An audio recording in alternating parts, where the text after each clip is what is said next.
Hello friends, good afternoon to all of you. Welcome to our YouTube channel. तो दोस्तों, आज हम पढ़ेंगे हमारे जो देश का बजट और इकोनॉमिक सर्वे आया है उसके बारे में। तो दोस्तों, इकोनॉमिक सर्वे यानी कि आर्थिक सर्वेक्षण। आर्थिक सर्वेक्षण दोस्तों पिछले साल का आता है, ठीक है। जैसे अभी 2023 चला है तो 2022 में मार्च 2023 तक कितना सरकार का कहां पे खर्चा किया, पूरा ब्यौरा कहां पे खर्चा किया, कहां से पैसा आया, पिछले साल का जो लेखा जोखा है वो सरकार इकोनॉमिक सर्वे में सारा रिप्रेजेंट करती है, ठीक है। और जो बजट होता है वो आता है नेक्स्ट ईयर का। जैसे भी 2023 चला है तो 2023 और 24 का आएगा बजट, यानी नेक्स्ट ईयर का। सरकार पैसा कहां से जनरेट होगा और सरकार उस पैसे को खर्च कहां पे करेगी, यानी कि सरकार का आय और व्यय का पूरा जो रहता है वो बजट में सरकार उसको अच्छे से बताती है, ठीक है।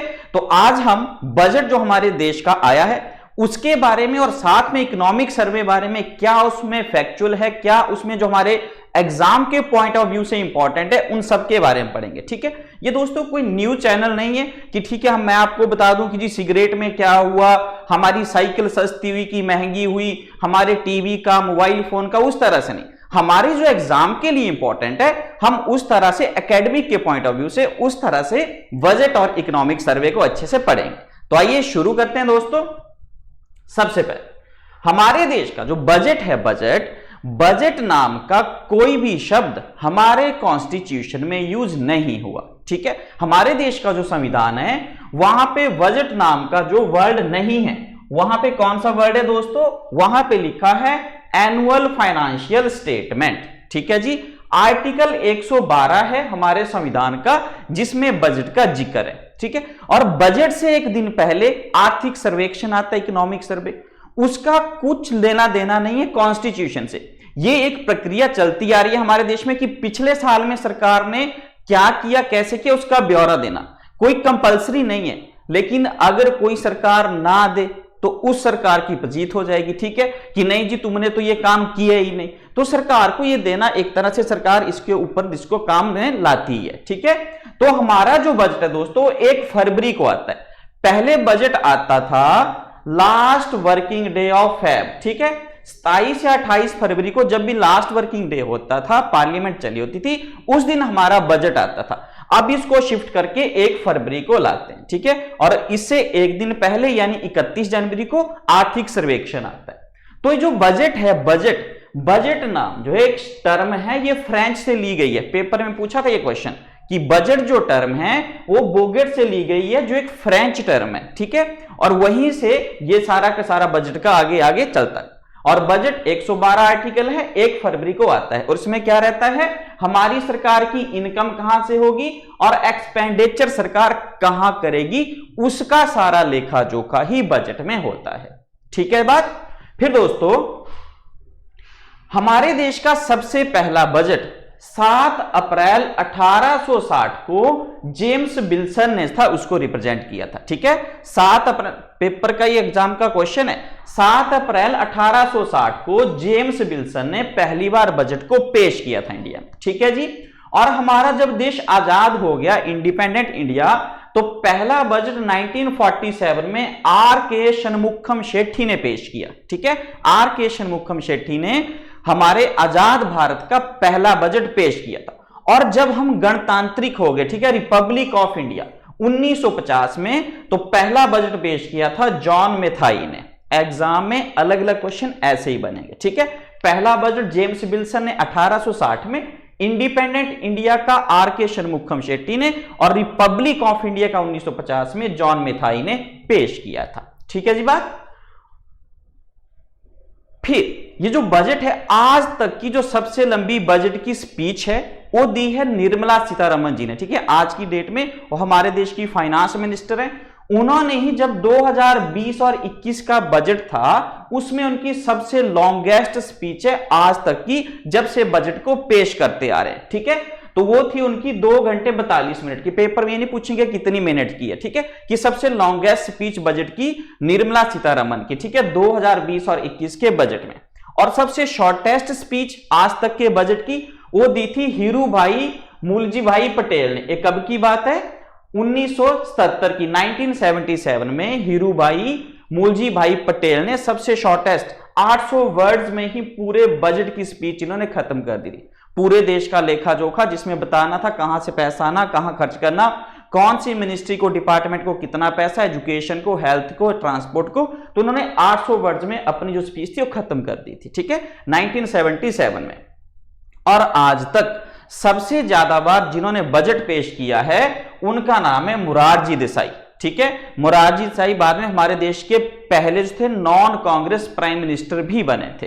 तो मोरारजी देसाई जी ने 10 बार बजट को पेश किया है, और उनसे कम पी चिदम्बरम ने 9 बार, और प्रणब मुखर्जी जो बाद में देश के प्रेसिडेंट भी बने थे उन्होंने 8 बार बजट को पेश किया है। और जो मोरारजी देसाई थे इन्होंने बजट को 2 बार अपने बर्थडे पे भी पेश किया है। इनका जन्मदिन 29 फरवरी को आता है, ठीक है। लीप ईयर होता है ना, लीप ईयर में जो फरवरी है उसमें एक दिन एक्स्ट्रा 29, ठीक है। तो उसी में ही 29 फरवरी को इनका जन्मदिन होता है। तो 2 बार 1964 में और 1968 में 2 बार इन्होंने अपने बर्थडे पे बजट को पेश किया था, ठीक है जी। किसने? मोरारजी देसाई ने। उसके बाद 1999 पहले जो बजट था हमारे देश का वो आता था शाम को 5 बजे, ठीक है। शाम को 5 बजे बजट को पेश करते थे। जीएमटी है ग्रीनविच मीन टाइम। तो अगर हम जो हैं, जो ग्रीनविच है इंग्लैंड में, वहां से हम 5.5 घंटे आगे हैं, ठीक है। तो जैसे ही यहां पे बजट 5 बजे पेश होता था। रीजन क्या था कि जब वहां की पार्लियामेंट शुरू होती थी ब्रिटेन वालों की, ब्रिटेन ने हमारे ऊपर राज किया, तो ब्रिटेन की पार्लियामेंट जो थी वो 11 बजे शुरू होती थी। तो वही प्रथा आज तक देश में चलती आ रही थी हमारे। और 5 बजे 5.5 घंटे आगे ना हम, तो अप्रोक्सीमेटली 5 बजे बजट को लाना शुरू करते थे। इस प्रथा को 1999 में जब हमारे प्राइम मिनिस्टर अटल बिहारी वाजपेयी जी बने थे उन्होंने इसको बंद कर दिया था।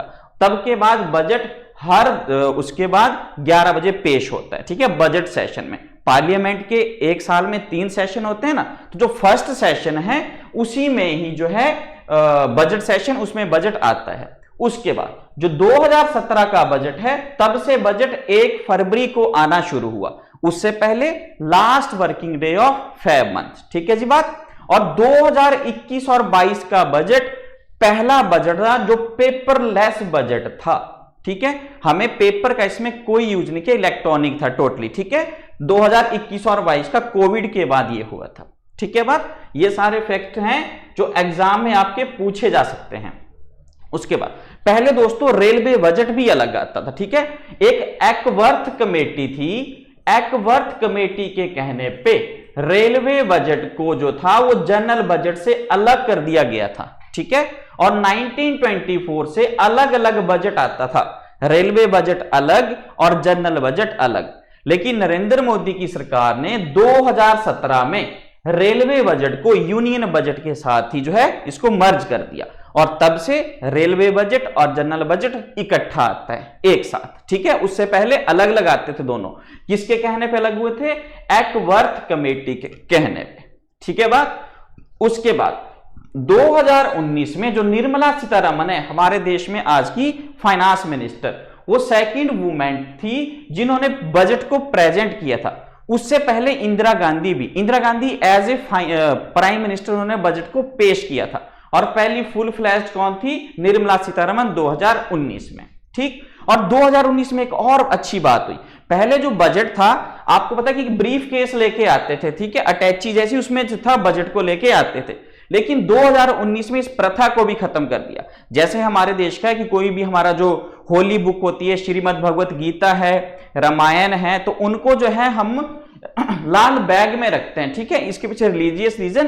तो पहली बार 2019 में बही खाता होता है ना, तो उसी में लेके आए बजट को, ठीक है। एग्जाम में क्वेश्चन पूछा था एक बार छोटे पेपर में। 2019 में इस ब्रीफ केस को हटा के निर्मला सीतारमण जी ने बही खाता, ठीक है, रेड कलर की, पूरे देश का बजट है, अच्छा काम कर रहे हैं, पूरे साल का पैसा कहां से आएगा, कहां खर्च होगा, उससे रिलेटेड काम हो रहा है। तो ये बही खाता लाल बैग में, और उसके ऊपर नेशन का एम्बलम भी लगा था, उसको लेके आए थे 2019 में, और ये ब्रीफ केस वाली प्रथा को खत्म कर दिया था, ठीक है बात। फिर जी बजट जो है दोस्तों वो 3 तरह का होता है, ठीक है, ध्यान से समझना। एक होता है बैलेंस्ड बजट, ठीक है जी, एक होता है सरप्लस बजट, और एक होता है डेफिसिट बजट। ठीक है जी बात।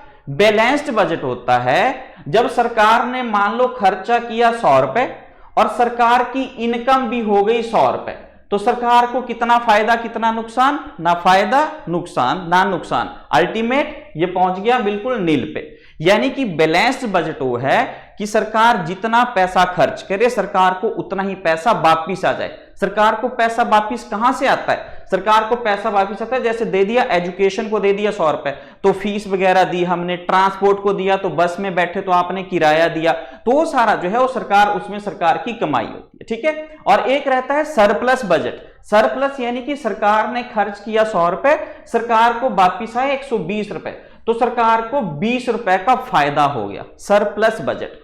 और एक रहता है डेफिसिट बजट, यानी कि सरकार ने खर्च किया 100 रुपए और उनको 60 या 65 रुपए वापिस आ गए, 40 रुपए का सरकार को घाटा हो गया। हर देश की सरकार चाहती है कि हमारा बैलेंस्ड बजट बने। ठीक है। सरप्लस बजट तो एग्जिस्ट नहीं करता है। ठीक है। लेकिन एट दी एंड जो है डेफिसिट बजट ही आता है। ठीक। डेफिसिट के बारे में पढ़ते हैं, क्या फिस्कल डेफिसिट है, रेवेन्यू डेफिसिट है, आगे उसको पढ़ेंगे। तो बजट जो है 3 तरह का, बैलेंस्ड बजट जितना खर्चा उतनी आमदनी इक्वल टू 0, और सरप्लस बजट जब खर्चा है ज्यादा और आमदनी हो रही है, खर्चा है कम आमदनी हो रही है ज्यादा, तो सरप्लस बजट। और डेफिसिट जब खर्चा है ज्यादा और इनकम हो रही है कम, तो डेफिसिट बजट। ठीक है। हर सरकार का जो है वो डेफिसिट बजट ही होता है। क्लियर है जी बात। फिर एक बार जो 1973 और 74 का बजट था वो दोस्तों उसको ब्लैक बजट कहते हैं। क्यों? क्योंकि उस टाइम पे जो फिस्कल डेफिसिट था, आगे पढ़ाऊंगा मैं आपको फिस्कल डेफिसिट, जो फिस्कल डेफिसिट था वो बहुत ही ज्यादा हो गया था। ठीक है। उस वजह से 1973 और 74 के बजट को ब्लैक बजट कहते हैं। एग्जाम में क्वेश्चन पूछा था कि ब्लैक बजट कौन सी ईयर का है। ठीक है। और वैसे ही एक ड्रीम बजट था 1997 और 98 का, इसको ड्रीम बजट कहते हैं। क्यों? क्योंकि इसमें लेफर कर्व का यूज किया था। लेफर कर्व क्या बोलता है कि तुम जो है टैक्स रेट को कम रखो ताकि तुम्हारा जो टैक्स रेवेन्यू है ज्यादा हो। कहने का मतलब टैक्स रेट जितना ज्यादा होगा उतनी ही कम कलेक्शन होगी टैक्स की, और जितना टैक्स रेट कम होगा कलेक्शन जो है उतनी ही ज्यादा होगी। क्लियर है बात। अगर टैक्स रेट ज्यादा तो कलेक्शन कम, अगर टैक्स रेट है कम तो कलेक्शन है ज्यादा। तो उस टाइम पे 1997 और 98 के बजट को क्या कहते हैं? ड्रीम बजट, क्योंकि उन्होंने लेफर कर्व का उसमें इस्तेमाल किया, टैक्स रेट को कम किया ताकि कलेक्शन जो है वो सरकार की ज्यादा हो। क्लियर है बात। टैक्स के बारे में भी देखेंगे अभी। फिर दोस्तों इकोनॉमिक सर्वे, मैंने आपको बताया कि जो इकोनॉमिक सर्वे है वो बजट से एक दिन पहले आता है। ठीक है। आर्थिक सर्वेक्षण 31, जैसे 1 फरवरी को जो है वो बजट आया, तो एक दिन पहले यानी 31 जनवरी को जो है वो आएगा हमारे देश का इकोनॉमिक सर्वे, आर्थिक सर्वेक्षण। जैसे अभी चला है 2023 तो बजट आएगा 23 और 24 का। इकोनॉमिक सर्वे पिछले साल का 2022 और 23। ठीक है बात। तो जो हमारा बजट है वो, सॉरी इकोनॉमिक सर्वे है, वो बजट से एक दिन पहले आता है दोस्तों। ठीक है जी। कौन बनाता है इसको? इकोनॉमिक अफेयर डिपार्टमेंट होता है फाइनेंस मिनिस्ट्री का, वो इसको प्रिपेयर करता है। और इसमें किसका सबसे ज्यादा रोल रहता है? चीफ इकोनॉमिक एडवाइजर का। आजकल कौन है हमारे देश के चीफ इकोनॉमिक एडवाइजर? वी अनंता नागेश्वरन। ठीक है जी। वी अनंता नागेश्वरन, ये आज की डेट में हमारे देश के चीफ इकोनॉमिक एडवाइजर हैं। इनकी गाइडेंस के अंडर ही हमारे देश का इकोनॉमिक सर्वे प्रिपेयर होता है। ठीक है बात। पहला इकोनॉमिक सर्वे 1950 और 51 में आया था, और 1964 तक, ठीक है, 50-51 में पहली बार आया, और 1964 तक इसको बजट के साथ ही पेश करते थे। ठीक है। बजट के साथ ही। लेकिन 1964 के बाद इसको बजट से अलग पेश करने लगे एक दिन पहले। ठीक है जी बात। इकोनॉमिक सर्वे को। फिर दोस्तों ये जो इकोनॉमिक सर्वे है उसमें अभी जो लेटेस्ट है हमारे देश का इकोनॉमिक सर्वे 22 और 23 का, हमारे देश की जो इकोनॉमी है वो पूरे वर्ल्ड की 5th लार्जेस्ट इकोनॉमी है। एग्जाम में क्वेश्चन पूछेंगे, हमारे देश की इकोनॉमी 5th लार्जेस्ट इकोनॉमी है पूरे वर्ल्ड में, और 3.5 ट्रिलियन डॉलर हो जाएगी मार्च 2023 के एंड तक। हमारे देश 5 ट्रिलियन डॉलर का सपना है मोदी जी का, तो इसको अभी 3.5 ट्रिलियन डॉलर हो जाएगी मार्च 2023 में, अभी आने वाले टाइम में। ठीक है जी बात। और इस साल मार्च 2023 तक जो एक्सपेक्टेड इकोनॉमिक ग्रोथ रेट है वो 7% का है। ठीक है जी, इन टाइम रियल टर्म्स में। ठीक है, एक नॉमिनल होता है, एक रियल होता है, तो उस टर्म्स में 7% जो है अभी मार्च 2023 तक वो इसका ग्रोथ रेट रहेगा। ठीक है जी बात, ये इकोनॉमिक सर्वे के डाटाज हैं, उसमें सब कुछ। फिर दोस्तों एक फिस्कल डेफिसिट। अब आगे बढ़ने से पहले थोड़ा सा जो हमारा स्टैटिक पार्ट है उसको समझना, कॉन्सेप्ट क्या है। डेफिसिट क्या होता है दोस्तों? डेफिसिट हो गया ना घाटा। ठीक है, एक होता है रेवेन्यू डेफिसिट, ठीक है जी बात, एक होता है फिस्कल डेफिसिट और एक रहता है प्राइमरी डेफिसिट। तीन तरह का डेफिसिट है। ये जो प्राइमरी डेफिसिट है वो 1999 में 1999 में था, इस टाइम पाया था। ठीक है, तो जो रेवेन्यू डेफिसिट है देखो क्या होता है। रेवेन्यू एक्सपेंडिचर यानी पैसा कितना खर्च किया minus revenue income, revenue income कितनी हुई, इन दोनों का जो माइनस है वो आ जाएगा रेवेन्यू डेफिसिट। ठीक है, वैसे एक होता है कैपिटल में कितना एक्सपेंडिचर किया और उसमें कितनी इनकम हुई, इन दोनों का डिफरेंस आ जाएगा कैपिटल डेफिसिट। ठीक है जी, और जब रेवेन्यू डेफिसिट और कैपिटल डेफिसिट दोनों को प्लस करते हैं तो हमारे पास निकल के आता है बजटरी डेफिसिट, यानी हमारे बजट में कितना डेफिसिट है। ठीक है, रेवेन्यू डेफिसिट और कैपिटल डेफिसिट को जब प्लस करते हैं तो हमारे पास निकलता है बजटरी डेफिसिट, यानी बजट में जो है कितना हमें घाटा हुआ। ये जो फिस्कल डेफिसिट है दोस्तों ये एक्चुअल डेफिसिट है। ठीक है, फिस्कल जो डेफिसिट है वो एक्चुअल डेफिसिट है। Fiscal deficit is actual deficit. और ये कैसे निकलता है? ये जो हमारा बजट का डेफिसिट है ये प्लस हमने जो बाहर से उधार लिया था, बोरो लिया था, उसके ऊपर जो हमने लोन लिया था उस पे जो इंटरेस्ट लगा उसको भी इसमें ऐड करते हैं। Budget deficit plus borrowing and loan plus interest on borrowing and loan, इन सबको मिला के फिस्कल डेफिसिट निकलता है। ठीक है, एग्जाम में क्वेश्चन रहता है कि हमारे देश का फिस्कल डेफिसिट इस वाले उसमें कितना है। ठीक है, अभी पढ़ते हैं। और जो प्राइमरी डेफिसिट है यशवंत सिन्हा ने 1999 में इस टर्म को जो था वो यूज किया था।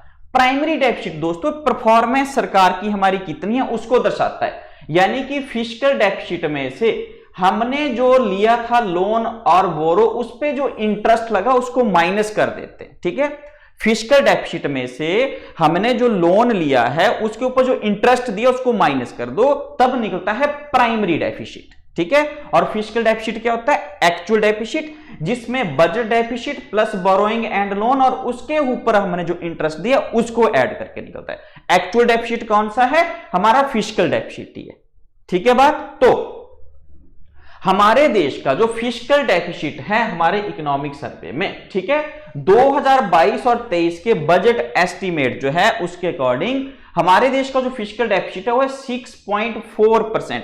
ये एज परसेंटेज ऑफ जीडीपी है। ठीक है, ग्रॉस डोमेस्टिक प्रोडक्ट, सकल घरेलू उत्पाद, जीडीपी के परसेंटेज का 6.4% जो है वो फिस्कल डेफिसिट है हमारे 2022-23 के बजट एस्टीमेट का। और दोस्तों रेवेन्यू डेफिसिट कितना है? रेवेन्यू डेफिसिट है हमारा 3.8%। एग्जाम का क्वेश्चन है, फिस्कल डेफिसिट 6.4% और रेवेन्यू डेफिसिट 3.8%। ठीक है बात, और दोस्तों साथ में जो प्राइमरी डेफिसिट है, प्राइमरी डेफिसिट है 2.8%। समझ गए बात को? प्राइमरी डेफिसिट क्या हुआ? जब हमने फिस्कल डेफिसिट था उसमें से माइनस कर दिया जो हमने लोन या बोरो किया था उसके ऊपर जो इंटरेस्ट दिया तो आया था प्राइमरी डेफिसिट। तो प्राइमरी डेफिसिट कितना है? 2.8%, 3.8% रेवेन्यू डेफिसिट और फिस्कल डेफिसिट 6.4%। ठीक है बात, आगे की उसके बाद अब देखो फिस्कल डेफिसिट 2022-23 के उसमें 6.4%, 2021-22 में ये 6.7% था।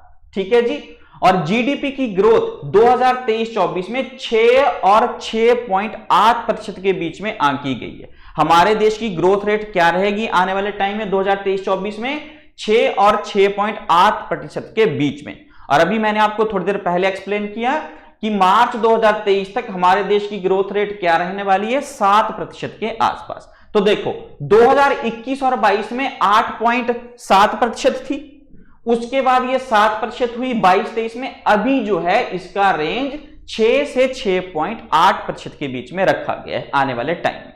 ठीक है बात। फिर दोस्तों ये जो हमारा फॉरेन एक्सचेंज रिजर्व होता है, आगे पढ़ेंगे इसके बारे में, फॉरेन एक्सचेंज रिजर्व जिसमें हमारा डॉलर, यूरो, हमारा गोल्ड आता है, ठीक है, आईएमएफ का हमारा पेपर गोल्ड रहता है जिसको एसडीआर भी कहते हैं, स्पेशल ड्रॉइंग राइट्स, ठीक है।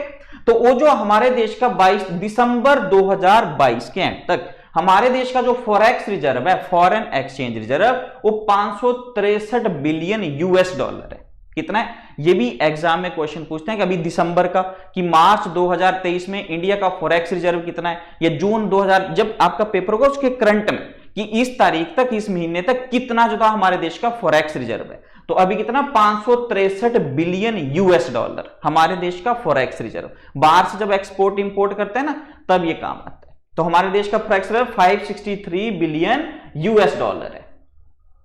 उसके बाद दोस्तों हमारा जो बजट है 2023 और 24 का, उसकी 7 प्रायोरिटीज बताई है सरकार ने, ठीक है। सप्तऋषि के बारे में आपने सुना होगा, तो उन्होंने वही टर्मिनोलॉजी यहां भी यूज की है, सप्तऋषि वाली। तो 7 प्रायोरिटीज दी गई जिसको सप्तऋषि के नाम से जाना गया। ये हमें गाइड करेंगी अमृतकाल में। अमृतकाल क्या है? अमृतकाल है हमारा देश 1947 में आजाद हो गया था, 2047 में हमारे देश को आजाद हुए पूरे 100 साल हो जाएंगे। तो 2022 से 2047 तक अगले 25 सालों में हम क्या प्लान बनाएं, कैसी पॉलिसी बनाएं, क्या स्ट्रेटजी रखें कि हमारा जो जब देश 100 साल का हो जाएगा तो हम कैसी हमारी डेवलपमेंट और ग्रोथ होगी, उसी को ही तो जो अमृत काल है, यानी जब हमारा देश 100 वर्ष का पूरा हो जाएगा आजाद हुए हुए। भारत राष्ट्र तो वैसे बहुत पुराना है, लेकिन बात आजादी के बाद की है, ठीक है। तो आजादी के बाद जब 100 साल हो जाएंगे तो उस काल में हमारा जो पूरी स्ट्रेटेजी है, पॉलिसियां किस तरह की है, वही सारा इसमें रहेगा, ठीक है बात। ये भी अमृत काल का, अमृत काल यानी अगले जो 25 साल हैं हमारे देश के लिए बड़े इंपॉर्टेंट होने वाले हैं, ठीक है, आपके लिए, हमारे लिए, सबके लिए। तो जो 25 साल हैं देश के आने वाले अमृतकाल के, उस अमृतकाल का ये पहला बजट था, ठीक है बात, एग्जाम में पूछ सकते हैं, ठीक है। उसका 7 स्ट्रेटजी जिसको सप्तऋषि के नाम से जाना गया, वो कौन सी है, ठीक है। इसमें ज्यादा डिटेल में नहीं चलेंगे, सिर्फ आपके लिए थोड़ा सा इंक्लूसिव डेवलपमेंट, सबका जो विकास हो, सरकार कहती है ना सबका साथ सबका विकास, तो इंक्लूसिव डेवलपमेंट वही एक चीज है। रीचिंग दी लास्ट माइल, ठीक है, गरीब से गरीब तबके तक पहुंचना, ये भी उनके प्रायोरिटीज में से एक है, सप्तऋषि में से। इंफ्रास्ट्रक्चर और इन्वेस्टमेंट की ज्यादा से ज्यादा ग्रोथ, ये भी उनका एक पॉइंट है। अनलैशिंग दी पोटेंशियल, यानी कि पोटेंशियल जो हमारे अंदर ऊर्जा है उसको ज्यादा से ज्यादा करना। ग्रीन ग्रोथ, ठीक है, एनवायरमेंट के ऊपर जो है वो ज्यादा सस्टेनेबल डेवलपमेंट की तरफ चलना, ये उनका एक पॉइंट ऑफ व्यू है। यूथ पावर, ठीक है, हमारे देश का जो युवा वर्ग है, ठीक है, वो आपके कंधों पर ही देश का भार आने वाला है। नरेंद्र मोदी ने पूरी जिंदगी नहीं रहना जब तक देश रहेगा, ठीक है। नरेंद्र मोदी थोड़े वर्षों तक के, आने वाले टाइम में जो देश का जो भार है वो हम आपके कंधों पे आने वाला है, ठीक है बात। और उसके बाद नेक्स्ट है फाइनेंशियल सेक्टर। तो ये हमारे सप्तऋषि यानी कि 7 प्रायोरिटी सेक्टर कौन है जो अमृतकाल के लिए बड़े इंपॉर्टेंट होने वाले। ये बड़े डिटेल में इसमें जाने की जरूरत नहीं है हमें, आपके लिए सिर्फ इतना है कि सप्तऋषि का यूज हमारे बजट है उसमें कौन कौन से सारे सेक्टर है उनके बारे में पढ़ना, ठीक है बात जी। फिर दोस्तों एक बात, अब देखो इनकम जो हमारा टैक्स था, अभी 7 लाख तक जो है वो टैक्स जो है बिल्कुल नील। 7, पहले 5 लाख थी सीमा, अब 7 लाख तक कोई भी टैक्स नहीं देना पड़ेगा। तो टैक्स की स्लैब क्या क्या है? 5%, 10%, 15%, 20%, 30%। तो 0 से 3 लाख के बीच में नील, 3 से 6 के बीच में 5% टैक्स की स्लैब, 6 से 9 लाख तक 10%, 9 लाख से 12 लाख 15%, 12 से 15 लाख 20% और 15 लाख से ऊपर 30%। 7 लाख तक, पहले 5 लाख थी सीमा, अब 7 लाख तक किसी को कोई भी टैक्स नहीं देना पड़ेगा, ठीक है। और एक दोस्तों रहता है सरचार्ज, ठीक है, क्या रहता है? सरचार्ज। सरचार्ज होता है टैक्स के ऊपर टैक्स। क्या होता है सरचार्ज? टैक्स के ऊपर टैक्स, यानी कि जिसकी इनकम 5 करोड़ रुपए से ज्यादा है तो उस पे जो सरचार्ज था वो पहले 37% था, 37%, जिसको अब कितना कर दिया? 25%। ध्यान रखना, 5 करोड़ रुपए से ऊपर सरचार्ज यानी टैक्स के ऊपर टैक्स 37% से घटा के कितना कर दिया? 25%, ठीक है बाजी। फिर दोस्तों ये जो कैपिटल एक्सपेंडिचर होता है हमारा, ठीक है, कैपिटल एक्सपेंडिचर, जहां एक साल से ज्यादा में सरकार जो इन्वेस्ट करती है, ठीक है, एक रेवेन्यू एक्सपेंडिचर। तो कैपिटल एक्सपेंडिचर है सरकार, देखो उसको कितने उससे बढ़ा रही है। फाइनेंशियल ईयर 16 में ये था 2.5 लाख करोड़, फाइनेंशियल ईयर 2023 में हो गया 7.3 लाख करोड़, और फाइनेंशियल ईयर 2024 में 10 लाख करोड़ सरकार कैपिटल एक्सपेंडिचर पे खर्च करेगी, ठीक है, आने वाले टाइम में, जिससे सरकार को फायदा होगा। तो कैपिटल एक्सपेंडिचर पे 10 लाख करोड़ रुपए खर्च करेगी हमारी सरकार, ठीक है बात। और ये दोस्तों भी बड़ा इंपॉर्टेंट है कि हमारी जो जीडीपी है, उस जीडीपी का कितना परसेंट हमारी हेल्थ पे और एजुकेशन पे जो है सरकार खर्च करती है। तो दोस्तों हमारी सरकार फाइनेंशियल ईयर 2023 में हेल्थ पे जीडीपी का 2.1% जो है खर्चा करेगी। पूरी जीडीपी का 2.1% जो है सरकार वो हेल्थ पे खर्चा करेगी, और एजुकेशन पे जीडीपी का 2.9%, ठीक है, 2.9% कहां खर्चा करे। क्वेश्चन आता है एग्जाम में कि एजुकेशन पे कितना खर्चा, 2.9%, और हेल्थ पे 2.1%, किसका, जीडीपी का, जीडीपी का 2.1% और 2.9% रिस्पेक्टिवली, ठीक है बात। फिर दोस्तों ये जो हमारा अमृत काल है, बताया कि जब आजादी के 100 साल हो जाएंगे, आने वाले 25 साल, तो उनमें हम विजन क्या है, opportunity for citizen with focus on youth, ठीक है, यूथ ही जो है, बताया, मैं फिर कह रहा हूं कि यूथ ही है हमारे देश का सब कुछ। दूसरा ग्रोथ एंड जॉब क्रिएशन, और तीसरा strong and stable macro economics environment, ठीक है जी। ये हमारा जो है अमृतकाल का सरकार का विजन है, पूरा का पूरा डॉक्यूमेंट में सरकार ने बजट में सब कुछ पेश किया। और एक बात और जो आपके एग्जाम में पूछी जा सकती है कि 2030 तक हमारी सरकार कहती है कि 5 million metric ton green hydrogen produce करनी है 2030 तक। अभी 2023 चला है, कितनी गवर्नमेंट का एम क्या है, 5 million metric ton green hydrogen का प्रोडक्शन करना, ठीक है बाजी। फिर एक सरकार ने बजट में प्राइम मिनिस्टर विकास स्कीम लाई है, जो है प्रधानमंत्री विश्वकर्मा कौशल सम्मान, जिसमें जो स्किल्ड पीपल हैं उनको एंगेज करना है सारे के सारे स्किल प्रोफेशन में, ठीक है, प्रधानमंत्री विकास योजना। और उसके बाद एक प्रधानमंत्री प्रणाम योजना को भी इन्होंने बजट में जो था अनाउंस किया। ये क्या है दोस्तों, ये है प्रधानमंत्री programme for restoration awareness nourishment and amelioration of mother earth, यानी कि हमारे जो केमिकल फर्टिलाइजर है उनका बैलेंस्ड यूज करना है। पीएम जो प्रणाम स्कीम है, वो हमारी जो धरती माँ कहते हैं ना, हम सुबह उठ के जब बेड से उठते हैं सबसे पहले धरती माता को प्रणाम करते हैं। तो जो हमारी धरती माँ है मदर अर्थ, उसके लिए जो हम ये फर्टिलाइजर का यूज करते हैं उनका बैलेंस्ड यूज करना, अगर हो सके तो ऑर्गेनिक की तरफ बढ़ना है, ठीक है। तो पीएम प्रणाम स्कीम उसी के लिए। और जो पीएम विकास स्कीम है वो स्किल्ड पीपल है उनको भी इंक्लूड करना है इसमें, ठीक है, प्रधानमंत्री विश्वकर्मा कौशल सम्मान, ठीक है बाजी। फिर हमारे देश का फॉरेक्स रिजर्व यानी कि फॉरेन एक्सचेंज रिजर्व। तो फॉरेक्स रिजर्व ये हमारे देश के सेंट्रल बैंक के पास होता है। हमारे देश का सेंट्रल बैंक कौन है, इंडिया का आरबीआई, ठीक है, रिजर्व बैंक ऑफ इंडिया, जो 1934 में जिसका एक्ट आया था और एस्टेब्लिश हुआ था 1935 में। और आरबीआई पहले प्राइवेट बैंक था, इसलिए इसका राष्ट्रीयकरण भी हुआ 1 जनवरी 1949 को, ठीक है बात। तो हमारे देश की जो रिजर्व करेंसी है डॉलर, यूरो, येन, पाउंड स्टर्लिंग, ठीक है, जिसमें आईएमएफ का हमारा एसडीआर भी रहता है, आरटीपी भी रहता है, रिजर्व ट्रांचे पोजीशन, वो सारा फॉरेक्स रिजर्व। तो फॉरेक्स रिजर्व जो है इंडिया का वो दोस्तों 563 बिलियन यूएस डॉलर, ठीक है, दिसंबर 2022 तक। पेपर का क्वेश्चन रहेगा आने वाले टाइम में, ये पूछ सकते हैं कि हमारे देश का जो इकोनॉमिक सर्वे है तो 2022 दिसंबर तक हमारे देश का फॉरेक्स रिजर्व कितना था, 563 बिलियन यूएस डॉलर। अगर आपका एग्जाम मई जून में है तो हो सकता है अप्रैल का पूछना कि अप्रैल 30 तक कितना था, तो आपने उस हिसाब से भी प्रिपेयर रहना है। फॉरेक्स रिजर्व के बारे में हमारी इंडिया 4th नंबर पे, हमारा देश 4th रैंक पे फॉरेक्स रिजर्व के बारे में। सबसे ज्यादा जो फॉरेक्स रिजर्व किसके पास है, चाइना के पास है, दूसरे नंबर पे जापान और तीसरे नंबर पे स्विट्जरलैंड, और इंडिया 4th नंबर पे फॉरेक्स रिजर्व के जो उनके पास रिजर्व है उस मामले में। और फॉरेक्स रिजर्व होते किसके पास है, आरबीआई के पास, किसी भी देश का जो सेंट्रल बैंक है उसके पास। उसके बाद कई बार क्वेश्चन आपसे ये भी पूछ लेते हैं कि कौन सी मिनिस्ट्री को कितना पैसा दिया है सरकार ने, ठीक है।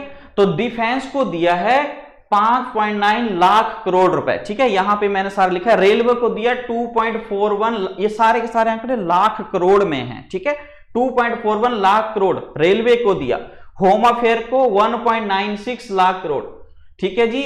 और ministry of chemical and fertiliser को 1.78 लाख करोड़, और मिनिस्ट्री ऑफ एग्रीकल्चर और फार्मर वेलफेयर को 1.25 लाख करोड़ रुपए सरकार ने दिए, ठीक है। एलोकेशन कितना है किसके लिए, यही पूछ लेते हैं आपसे एग्जाम में। अब दोस्तों एक बात और, टैक्स, ठीक है। हमारा जो टैक्स है, टैक्स एक डायरेक्ट टैक्स होता है, एक इनडायरेक्ट टैक्स होता है। डायरेक्ट टैक्स मतलब जिसके ऊपर टैक्स लगा उसको ही पे करना पड़ेगा, वो आगे ट्रांसफर नहीं कर सकता, ठीक है। जैसे इनकम टैक्स है, तो इनकम टैक्स जिसके ऊपर लगा वही पे करेगा, वो डायरेक्ट टैक्स हुआ। कॉर्पोरेशन टैक्स, ठीक है, निगम कर, ये भी डायरेक्ट टैक्स है। वेल्थ टैक्स, किसके पास कितनी वेल्थ है, जिसके ऊपर वेल्थ है उसी के ऊपर टैक्स, डायरेक्ट टैक्स, यानी उसी को ही पे करना पड़ेगा जिसके ऊपर टैक्स लगा, आगे वो उसको जो है ट्रांसफर नहीं कर सकते। गिफ्ट टैक्स, आपको किसी ने कोई गिफ्ट दी, तो बहुत सारी, कई आपकी लॉटरी लगी 1 करोड़ की, तो उसके ऊपर भी सरकार टैक्स लेती है, वो भी डायरेक्ट टैक्स के अंदर आता है। स्टाम्प ड्यूटी होती है, प्रॉपर्टी टैक्स होता है, ये सारा का सारा जो है वो डायरेक्ट टैक्स होता है। और इनडायरेक्ट टैक्स में एक्साइज ड्यूटी जो है वो हमारी इनडायरेक्ट में रहती है।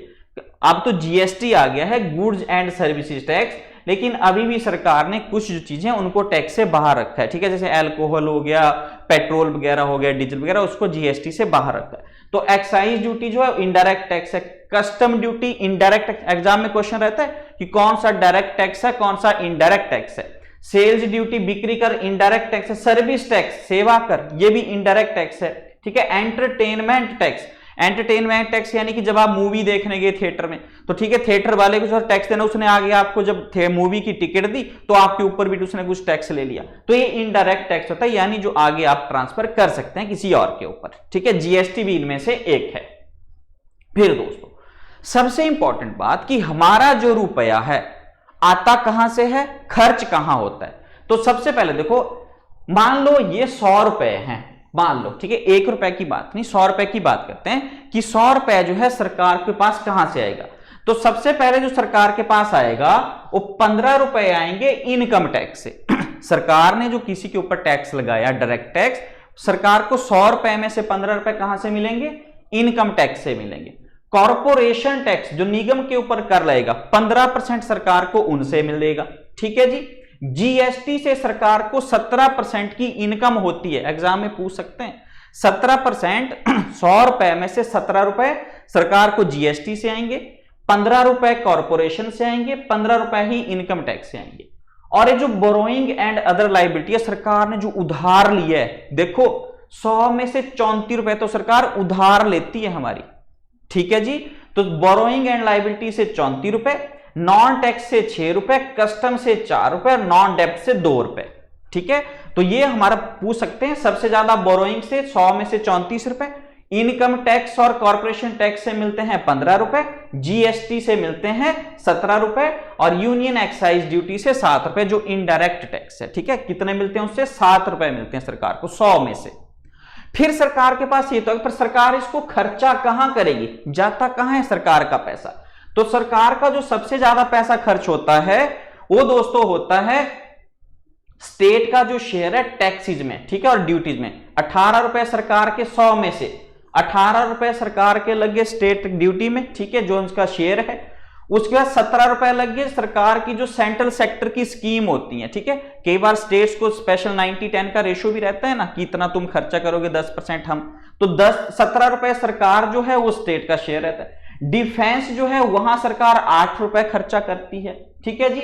उसका जो इंटरेस्ट पेमेंट है, यानी सरकार ने जो लोन लिया, देखो यहां से 34 रुपए लिया सरकार ने लोन, 100 में से 34 रुपए लोन के, तो सरकार जब देने की बारी आएगी तो उसमें से 20 रुपए किसको देगी, जो लोन लिया है उसके ऊपर, ठीक है, इंटरेस्ट ही देगी इतना, तो ठीक है बात।